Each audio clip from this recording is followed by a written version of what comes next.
To woke or not to woke? That is the question that has plagued mankind since we emerged from the primordial ooze of our ancestors.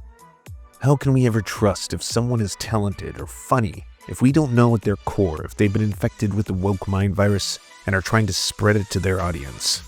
The right have spent trillions of dollars on technology to be able to detect the woke. The best way to fight against these woke brands is with our wallets. That's why I use the Beams app when I do my grocery shopping. 2 seconds later. LGBTQIA. Yeah, so it does do both. It's still genius. Making sure that you're aware of just how woke your ketchup is before you squeeze a bottle of red communist goo down your penis hole. And for comedians, it's especially important since they control the world now. Joe Rogan went from complaining about mainstream media and the deep state to being the mainstream media and letting every billionaire seeking to control the planet run a metaphorical man train into his inner psyche.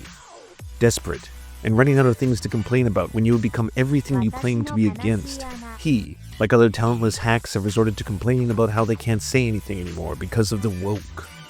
You see, the Great Wokening occurred in 2020, and ever since then there's been a deep challenge for famous dudes who have media empires and endless resources. What do you complain about when you've won? There's never been a better time to hate poor people and love psychotic men children, ruining the world for the benefit of a few billionaires. Well memed, my lord. You win te interwebs today, good sir. Way to pwnly liberals epic style. Chatelet, my brothers, top cack. Legalize comedy. The left are not only destroyed, defeated, but in complete retreat, hiding in social justice warrior caves, praying to Karl Marx and the one person who screamed at one time, hoping to restore a time when the most pathetic losers imaginable didn't control everything. But in comes this guy, Bill Burr, trying to fuck it all up.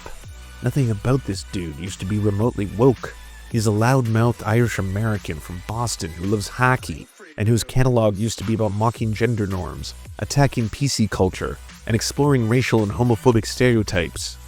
Then something happened. They're talking about looting, but CNN and Fox News are not going to bring up the insurance companies that are just going to keep everybody's premiums and still give themselves a bonus. Yeah. Yes. Free Luigi. I love how they acted surprised. Why did that happen? I have no idea. He wrote on the bullets why it happened. Oh, we're back to Luigi. Okay, yeah. I never left Luigi. Now, he's become the #1 target of those who despise the woke, those who revile the woke, those who see things like DEI, CRT, and the woke mind virus as the biggest enemies and challenges facing humanity. What happened to Bill? Was he infected? After all, there is no vaccine against the woke mind virus, as vaccines themselves are woke and therefore cannot be used, putting the population who strives to stay anti-woke having to be constantly vigilant and maintain purified sperm. Unvax, sperm. Y'all them need it. Wait. And it gets even more complicated when you realize the right has yet to establish a consistent definition of what they actually think the word woke means. How do you define wokeness? Wokeness is the destruction of normalcy and straying so far from the light of God to basically be a substitution for whatever group they don't like and want to vilify at any given time. So we're going to have to establish some things. First and foremost, what the definition of woke is, being aware of the social inequalities or oppression of other groups. Okay, that's easy enough. And luckily, we live in a golden age with advanced technology that can instantly produce pictures of what a woke Joe Rogan would look like, while only needing to use all the energy in Bolivia to achieve it. So using science, let's chart exactly where Bill lands on the wokeometer. Of course, like any legitimate experiment, we'll need a few control groups. Easily definable as the most anti-woke and least funny human Legalize comedy. is Elon Musk as our one extreme. Then, to his opposite, someone who is both anti-woke and absolutely hilarious. You know that paper is more sophisticated now than computers. Would be Donald Trump. Now that we have our controls, we can use Bill Burr's most recent comedy special, Drop Dead Years, to explore his current infection of wokeness. Really important topics. I'm a journalist. I'm basically Jesus. Look at me now, Mom. Look at me now. Here's my food. Whoa. Again, for the unfamiliar, the crux of a lot of Bill's early humor centered around a few common themes. His disdain and hatred of PC culture amongst liberals. West, everything's so goddamn every fucking joke you tell. Well, what did you mean about that? I didn't go to the gym today. Are you calling me fat? I feel fucking triggered. When he was single, he was criticizing dating and relationships of both men and women. Man, let's go to brunch. What a great idea. Why would you want to sleep in on a Sunday when you can go pay $18 for eggs? Nah, you're thinking. He explored racial stereotypes and homophobic tropes, not always making them as the punchline in his jokes. Actually, in the running was this black dude from Nigeria, right? They were actually considering making him the Pope, and I was kind of hoping he was going to win, you know? Not because I give a fuck either way. I just wanted to see all the black comics doing bits like the next day, like, oh, white people scared now? White people is scared now? Yeah, the Pope is black and shit. There was long transphobic rants. I understand it if, you want to switch around. I don't give a shit. But I'm a sports fan. That's a really new concept to me, that you can be a dude, right? Ranked 80th in the fucking world. You have your dick cut off, you put on a sports bra, and now you're the #1 tennis player in the world, just coming out there with your man shoulders. And pushing every stereotype known to the straights into the ether. I have no hatred in my heart for gay people, all right? They're cool, they're funny, generally speaking, they're neat, I got a lot of positive things to say about them, They move to your neighborhood, the property value goes up because they make it fabulous, right? This made him a darling of the anti-woke crowd, who hate all those things and like when people make fun of them. Not so. Why is this cis white male doing all this Latino stuff? Okay, and people on the woke left were like, it's true. Why is that white male doing all this Latino stuff? And then commenting on it. How dare he, laughing about butchering people's names? How dare he? Right, this is where the Puritanism comes out. Because our cultural Puritans can never allow Bill Burr to make a joke about his own inability to pronounce Latino names. You can never, Latinx names. The thing was with Bill, as with most comedians who do analytical, observational humor, there was something for everyone. You're not fooling me with the robes and the candles. Speaking in old English, he said it under you is. Shut the fuck up, you don't talk like that. Like George Carlin before him, you can isolate clips that would appeal to conservatives and ones that would appeal to liberals. Up on sanitary napkins, and yet they are fertilized eggs. So basically what these anti-abortion people are telling us is that any woman who's had more than one period is a serial killer. His first really viral Philly rant became centered around virtue signaling and performative outrage. Fucking Rocky is your hero. The whole pride of your city is built around a fucking guy who doesn't even exist. You got fucking Joe Frazier is from there, but he's black, so you can't fucking deal with him. So you make a fucking statue for some 3-foot fucking Italian, you stupid Philly cheese-eating fucking jackasses. You see, before it was woke, it was DEI. And before it was DEI, it was CRT. And before it was CRT, it was SJW. And before it was SJW, it was PC. So Bill was anti-woke before he even knew what the word meant. But there's another crucial piece of the puzzle that can't be ignored. Like most angry men, Bill had a complicated relationship with his father, one that was deprived of love, cursed with the reality of being a straight male, birthed of another straight male. He turned to assholery to fill the void left in its absence. While undeniably crude and angry, it should be noted that one of his most consistent characteristics was his ability to apply razor-sharp dissection in his observational humor. You know that movie? The white person goes into the projects. They just have to make a difference. They just made that movie again with, was it Hilary Swank? It's like, did you even need to go see it? It's like, let me guess, she shows up and they don't accept her, right? Often targeting both sides of the political spectrum. One of his clearly most common annoyances, as was the popular target of most comedians in the early 2000s, was PC or politically correct culture, an affliction that seems to have plagued most comedians named Bill. However, Bill wasn't just annoyed at being told what to say or how to say it. It would be disingenuous to not point out that what annoyed him more was the liberal hypocrisy behind the call-out. I gotta tell you, the way white women somehow hijack the woke movement, generals around the world should be analyzing this. Just to refresh your memory, the woke movement was supposed to be about people of color, not getting opportunities, the at-bats that they deserved, finally making that happen. And it was about that for about 8 seconds. And then somehow, white women swung their Gucci-booted feet over the fence of oppression and stuck themselves at the front of the line. Were people telling him not to say slurs or make fun of people who were obese because they genuinely cared about helping them? Or because they wanted to appear more enlightened than their peers? Were they interested in helping the very cause they'd complain about beyond the complaint? If you were a white person using the term African American, were you interested in reparations or ending the racially biased criminal justice system?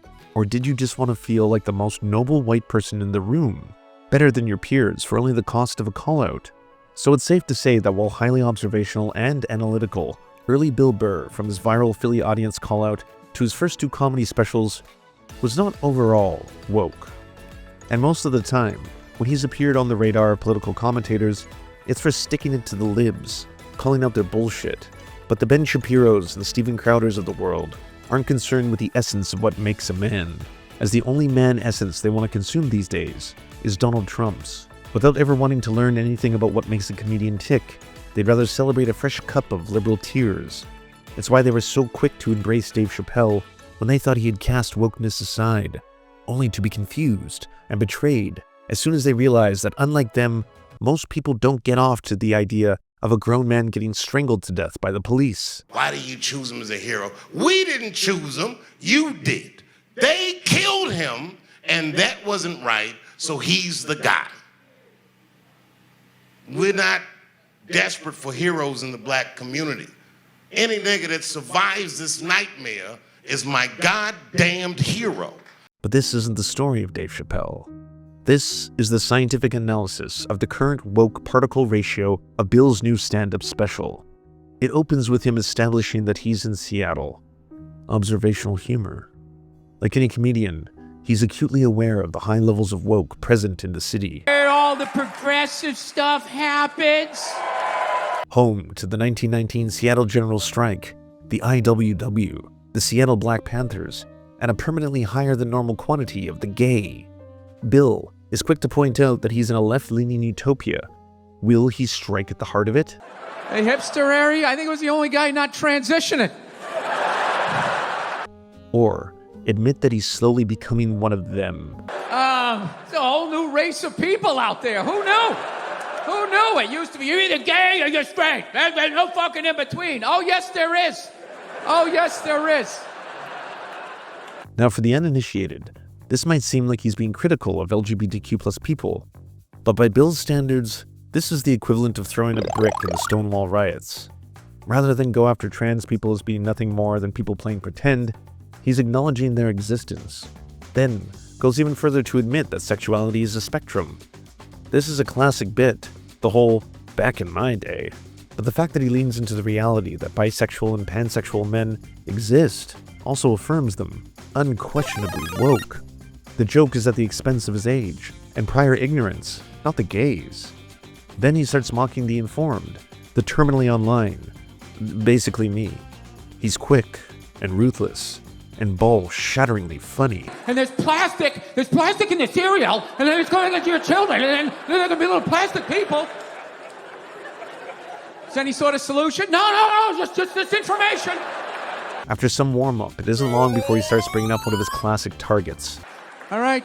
I mean, as a comedian, I can't call a fat fuck anymore. But wait, this isn't about how they take no personal responsibility. All right? Even if he took my last slice of pizza in his... Yeah, I'm not allowed to do that, but it's still socially acceptable to shoot a missile in the general direction of somebody you're upset with. The call-out is bigger than all that. Saying he's not allowed to make fun of overweight people, yet it's okay for Israel to fire missiles at children. My favorite response, well, you know, they're using kids as human shields. It's like, well, you got to work around that. Jesus Christ, if I'm mad at my neighbor and I want to beat the shit out of him, but he's holding a baby, right? I wouldn't come in and try to punch him through the baby. Open criticism of Israel's genocide of Palestinians, attacking war crimes instead of a vulnerable community. The mother of all punch-ups. I've seen enough. There's no reason to go any further. It's official. Bill Burr is woke. I do think it's hilarious that college kids are all freaking out, fucking supporting the Palestinians. How dare the Israelis do what our country has been doing for 20 years? What the fuck? You don't do that shit, we do. Maybe I was too early. I mean, there's no question that there are performative libs who criticize the war crimes of other countries without acknowledging their own, but that's not what the college protesters were doing. Their goal of getting their schools to divest from the US and by extension the Israeli military-industrial complex directly links the two issues. He said in interviews before that he supported the students. You don't realize that college campuses erupted with the kids demonstrating for Hamas? They are in with the terrorists. They were for the Palestinians. Well, it's sort of the same cause. Why, are you? I'm on the side of the kids. So this kind of feels like a cop-out, like him trying to not expose himself as being completely woke at this point. Now let's lower the rating a little bit, and we'll let him cook a little more. Alright, now he's talking about men dying, just dropping like flies. I guess that's woke adjacent. Bringing up mental health and depression is important. Kinda worried where this is going. The guy's a master. At any point he can pull the rug from underneath us and reveal the whole thing is actually about... And also kind of discovering stuff about myself. Like I found out recently I have like depression issues. I couldn't believe it. I always hate when people, I'm fucking depressed. Shut up, you fucking pussy. Just get up and plow through it. Like the rest. I got clinical depression. I couldn't get off the ground. I had no fucking empathy whatsoever. I used to look at those people like, what the fuck is wrong with them? And I had the exact same thing. I had no fucking idea, Wow, this is big. Might not seem like a big moment to a lot of people, but maybe those people weren't raised their whole lives with the idea of admitting that you're sad or being vulnerable as a man is a really difficult thing to do. To yourself, let alone to someone you know and trust or someone you love. A friend or a partner, let alone a stadium full of people. You sure? Yeah, I'm sure. I said it was fine. Why the fuck would I say it's fine? Fine. Then you're just right back over there. And your whole fucking life is that. And what's weird about a guy is we feel all the other emotions, right? Melancholy, being sentimental, enjoying a sunset, all of that type of shit. But all this in here is just called gay, right? And yes, a few people who've been following him his whole career probably thought this was him coming out as gay. This entire sequence is a masterclass on so many things. How to be vulnerable. How to acknowledge the crisis that gendered norms have wreaked on generations of men who think that they always have to be fine in the face of a changing world, unable to have feelings or communicate them with another person while they sit in silent depression until they kill themselves. How close Bill came to being another victim of this wretched curse, but escaped into the beauty of becoming a fully formed and realized human being who can cry as much as he laughs. Don't mind me. I'm just over here in a walking depression, but as long as you're happy, I'm happy. Don't mind me. Hey, look at me. I'm over here. I'm learning how to make a crepe. The normalization of this process to billions of men around the world who, yes, might need a brave and courageous asshole to take the first step, could have profound history-changing implications. In the annals of the walls of woke, this could be the single greatest act that any wokeologist has ever achieved. But he's not stopping there. Why do you think people are still in the Klan? 2024, and some guy yelled out, he goes, something to do! The reason why they still fucking exist is because they don't fuck with white people. That's basically it. If they did to white people what the fuck they've done to black people, how long do you think that stupid fucking group would have been around? Maybe 5 weeks, because it was the 1800s, and it took a month to get across the state to get to those idiots. And they would have mowed them down with the first machine gun that was the size of a fucking cannon.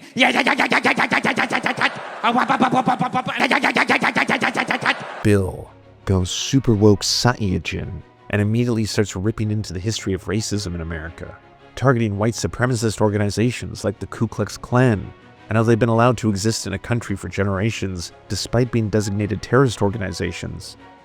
This is how an entire generation is going to learn about concepts like white privilege. No one wants to be lectured on how they could have subtle or unconscious advantages in society as a result of racial hierarchies they're not aware of, especially if their lives suck. That's nerd shit.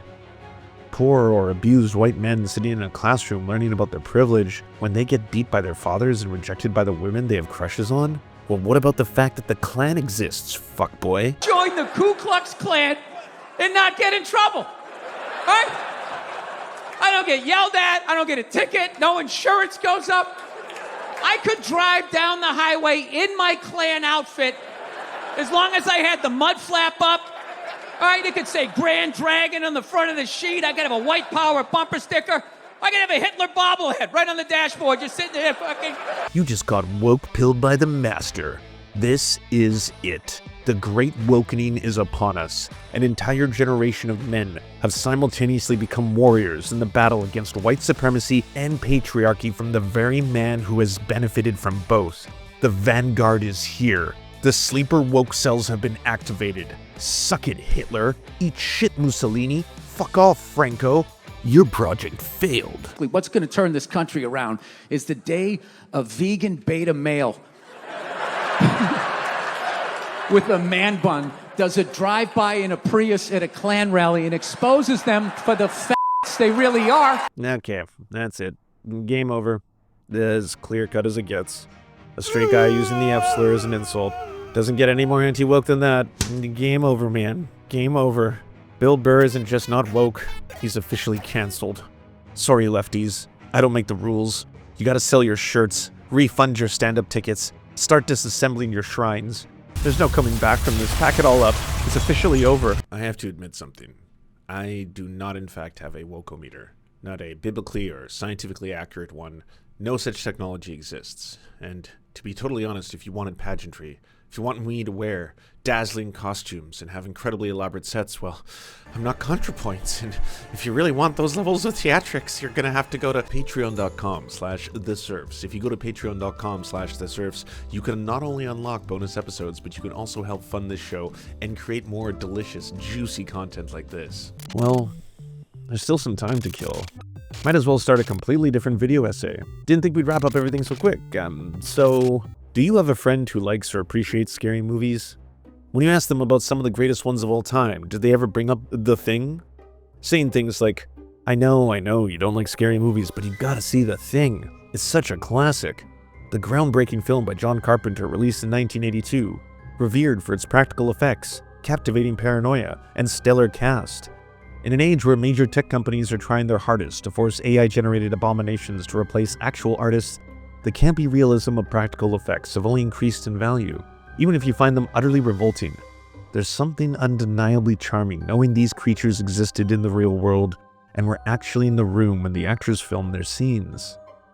While it's often referenced as one of the gold standards in the field of practical effects, it also became a gold standard in paranoia and body possession horror. Then I'll have to kill you, child. Then kill me.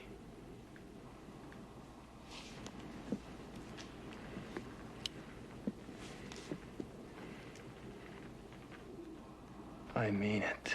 The story is about a team of researchers stranded in Antarctica that have to deal with a violent extraterrestrial life form known only as The Thing, that not only mutates animals into grotesque monsters, but is also capable of possessing and impersonating humans. From the isolation of the setting and the rapid escalation of the threat posed to the team, not to mention the necessity to understand and learn what they're dealing with, it isn't long before everyone starts to turn on one another. This is pure nonsense. Doesn't prove a thing.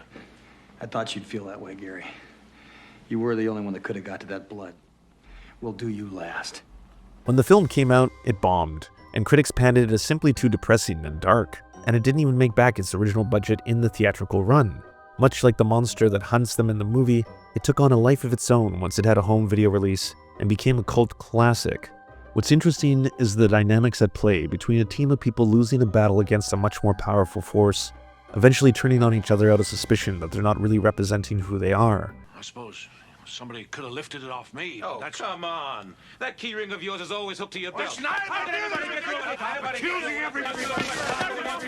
Hey, you stop it now! What makes the movie stick with you after you've seen it is wondering how they could have fared better. Why did one's close friends and co-workers give in to their paranoia so rapidly instead of learning how to outsmart an adversary that was acting alone? Incidentally, it's not the only thing out there either. The film was actually a remake of The Thing from Another World, released in 1951, which was less about an intergroup distrust and more about the fear of the unknown. Here at 6:14, it's moving upward. 6:15, it drops to the earth and vanishes. A meteor might move almost horizontal to the earth, but never upward. And it isn't a meteor. That's obvious. Reflecting the fears presented towards America from communism. And since we still live in a hyper-individualistic society, by the time the remake of the remake came out, it was mostly just trying to repeat the same beats of the John Carpenter version, albeit just much worse than most traditional remakes are. I don't know if you know it, but the world right now is what scientists are calling fucked. Like, completely and utterly fucked. And as things continue to barrel in progress towards a more fascistic, horrifying reality, I think we need to take a step back and acknowledge that there are certain things that we could all be doing collectively that may or may not help push very important points. Woke, a term coined by Black Americans to describe being aware of the oppression or injustice that other people face, has been completely bastardized at this point. But we also live in a time where there's a lot of problems surrounding a messenger. If someone shares Bill Burr's videos or clips, inevitably the response from some people who would otherwise appreciate a pro-Palestinian take, or a man being vulnerable about his vulnerabilities, might be quick to dismiss anyone celebrating a figure who once had terrible takes in his past. Oh, so the left likes Bill Burr now?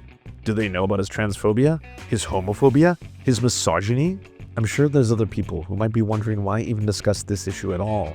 Who cares where his overall woke rating ranks when it's one of the world's most successful entertainers, bringing to light a bunch of important issues, gender norms that are being instilled in all of us since birth and reinforced society-wide.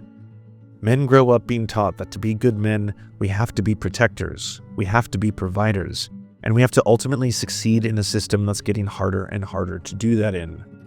The problem becomes worse when women, whom the majority of the other half of the population are told to be empathetic, nurturing, caring, and most importantly attractive for the men who want them. When a strict binary is set up this way, it forces men to try and avoid anything that might make them appear or become more feminine, because that's contrary to actualizing ourselves within the rigid roles that we're supposed to perform in. That combination of the inability to truly explore our vulnerabilities, express love properly in healthy ways either to other men or women or non-binary people, leads to profound insecurities. This is why so many dudes are terrified as being perceived as gay if they're straight, or even early on if they're gay. Here's another one for you. I didn't think I was homophobic, right? I didn't. I'm not saying I'm not. I'm just saying I didn't think I was. It's why so many men repress so much of their emotions and develop unhealthy relationships with how they should treat themselves. Men aren't taught to have female figures as heroes, taught to venerate female authors or historical figures, in the same way they're supposed to exclusively seek out male role models in their lives. And Bill Burr was molded by this his entire life. A lot of right-wingers are trying to point out that the only reason he's become so-called woke is because he married a black woman, and she must be indoctrinating him somehow, rather than the reality that being in a multi-ethnic relationship undoubtedly will make someone naturally more aware of the struggles that black women face because he happens to love one. The unpacking of so much of the shit we're programmed with our entire lives takes a long time, and the more you do it, the more you start to see the world for what it really is. The vast majority of top-tier comedians and podcasters working today are not woke. They're more focused on complaining that everything is, when it's not. And Drop Dead Years is someone expressing and exploring all this in real time. No, it's not okay for straight people to call people f***it. This isn't the point of his bit, however. It's about how he's trying to become a better person and stop calling people f***it. Really hurt for word, and I was like, all right, well, I don't want to be an asshole. So, it took a while, but I stopped. And, but there's they never gave you like a replacement word. Like this phantom limb syndrome here. It's like... He admits later on that he was a homophobe and didn't even realize it. That for the average person, they most likely think that just saying, oh, whatever you want to do in the privacy of your home is your business. Yeah, I'm fine with two f***ings marrying each other. Why wouldn't I be? They think that means that you're not homophobic. Just like white people think voting for Obama makes them not racist. Indigenous people can be really racist towards black people. Black people can be really racist towards Asian people. Asian people can be really homophobic towards gay people. When the only dangerous minority we should all hate is billionaires. Wokeness, or to put it way better, just being a better person, is not a light switch. It doesn't just happen or not happen. I mean, sure, some people can be annoying or be performatively woke on the behalf of others, but if a gay guy is telling you it hurts when he's called fag, it's not to indoctrinate anyone. Like anyone else who's had a shitty experience, he's just hoping you'll listen. And that's why when Bill told his wife he's sad, and she just said, "Oh." He reflexively makes a joke about wishing he could have brushed off her feelings that easily. She goes, "Oh, okay, well, I'm sorry." And then she just walked out of the room. When there is a public figure who has a large platform who is coming forward and saying maybe it would be a good thing if less children had bombs drop on their faces, and then that could convince more people to think, yeah, maybe that would be a good idea if less bombs dropped on children's faces, then the idea of amplifying that isn't something worth your time to go after the person who's amplifying the person. It's a net positive that people like Bill are growing, are calling out predatory billionaire scumfucks who are winning the war. Then if you work a full fucking week at a job, you should be able to pay your fucking rent. You shouldn't have to go out and get another fucking job and still be struggling. It's good for all men to see a role model tell them it's okay to not be okay. And it helps a lot that he's absolutely, ruthlessly fucking hilarious when he does it. To this day, he's often compared to one of the GOATs, George Carlin, who had long diatribes about freedom of speech and censorship. A lot of groups, a lot of institutions in this country want to control your language, tell you what you can say and what you can't say. Government wants to tell you some things you can't say because they're against the law, or you can't say this because it's against the regulation. George wasn't doing this because he was a right-winger. He was doing this because he faced censorship as a comedian. It's because of this that modern right movements often herald him and his use of "It's a big club, and you ain't in it" as a way of signaling that George hated cancel culture and the elites or the deep state, like they think they do. But George really hated Republicans. He hated bans on abortion. He hated forced religion or actions being done in the name of Christianity by nationalists. And when it comes to that quote they love, there's a reason they never show you the part that comes right before the famous line. They want obedient workers. Obedient workers. People who are just smart enough to run the machines and do the paperwork, and just dumb enough to passively accept all these increasingly shittier jobs with the lower pay, the longer hours, the reduced benefits, the end of overtime, and the vanishing pension that disappears the minute you go to collect it. And now they're coming for your Social Security money. They want your fucking retirement money. They want it back so they can give it to their criminal friends on Wall Street. And you know something? They'll get it. They'll get it all from you sooner or later because they own this fucking place. It's a big club, and you ain't in it. And it's much rarer that Bill Burr is compared to Patrice O'Neill, which is odd because they were close friends.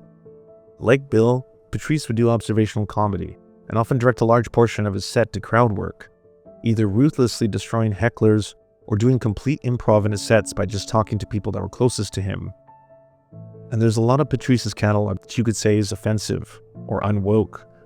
But just like Bill, the man did an enormous amount of growth during the course of his career, and I think that's what we should celebrate. Growth. We don't need Bill Burr to be a legendary hero, revolutionary vanguard, or the leader of any kind of movement. We should just take the parts where he's actually becoming better as good news. Meanwhile, some people are just stuck in arrested development. Like you, Matt. You racist Q-tip, the zygote-looking fuckboy is still complaining about complaining. No one's allowed to tell me that my jokes aren't funny. To cry to the cock-milking fetish-born communist breeding program daddy about how no one is allowed to tell you you can't tell a joke. No one is fucking saying that to you. There's no such thing as the oppressed white man police that are gonna take away your piss-colored Bugatti if you spend 12 minutes ripping into trans people for millions of dollars, Matt. You know who has life way harder than trans people that we never talk about? People in wheelchairs. Seriously, like, what the fuck is this thing? You, of all goblins, is gonna rip into someone for wanting gender-affirming care? You look like a haunted doll of Cillian Murphy that a plantation owner would buy.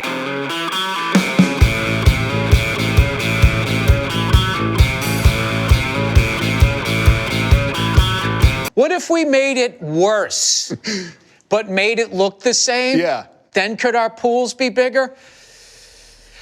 Not Free okay. Luigi!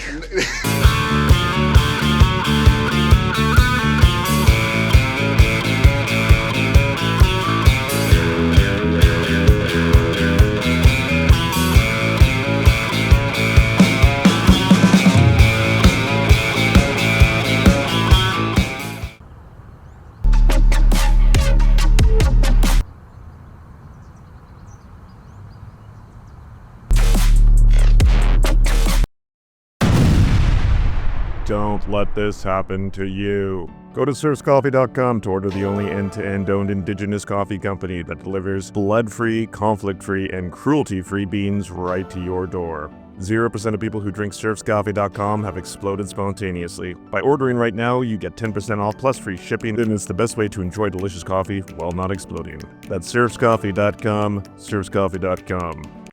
Thank you so much for watching, everyone. This video wouldn't be at all possible without the financial support of all the people whose names you see on the screen right now. And if you want to unlock secret bonus episodes, content that we can't post anywhere else, or get the videos early before anyone else gets to see them, please go on to patreon.com/theserfs. For as little as $1, you can help support this channel and help make more videos like this possible.